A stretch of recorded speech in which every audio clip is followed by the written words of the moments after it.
at mabigay po niya ng chance na makapagsalita po kami dito. Or ako. Ayun, una po pinapasalamatan ko yung mga naging start po kung paano kami nakakilala kay Lord. Sa inyo pagpasalamat ako kay Sister Lila sa pag-invite na kay Mama para makakilala kami sa Panginoon.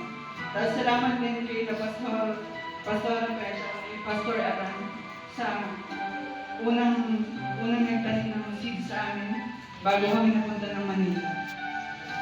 Ayun po, nilolook forward ko yung lahat ng yun at napakabuti ng Panginoon sa buhay namin. Kasi po nung time na nasa Manila po, ayun nga po, dumanas din po ako doon ng matinding struggle. May time pa po ng depression at saka suicidal.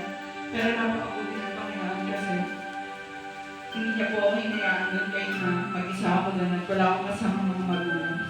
Alam po ni Pastor yung nag-struggle din po dito si Mama. Nakakasabay ko po doon na nag-struggle din. Pero syempre, napakabuti po ng Panginoon kasi yung plano ni Daddy God is yung pa rin po yung magwawagi, hindi yung sa plano ng awal sa buhay natin. So yun nga po, gusto ko akong patayin ng kalaban. Hindi ba, dahil gusto na rin ng Panginoon na gamitin ako sa paglilingkod sa Kanya. Ayun, ngayon po is, itinatestify ko lang po yung mga ginawa ng Panginoon, which is yung nagkaroon po kami ng cell group dun sa Manila, na meron na po kami hinahawakan ng 9 na leaders. At sa tulong din po ng Panginoon is graduate na po ako ng CSB School. At one school pa ako pa magpastor. At napakabuti po ng Panginoon doon kasi kahit na po nag-struggle, nag-work habang nag-school, pero si Lord pa rin po yung nagbigay ng strength sa bawat isa habang naglilingkod. Ayun. And ayun nga po, nagpapasalamat din po ako kay Lord sa patuloy niya pagbibigay ng strength at saka po ng wisdom at sa patuloy niya pong pag-guide sa amin, sa pamilya ko.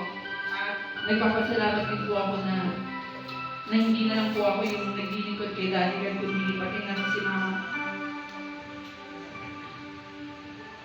At saka po yung mga kapatid ko. Ayun. Yung mas nilolook forward pa po natin is mas magpag-angat po ng soul.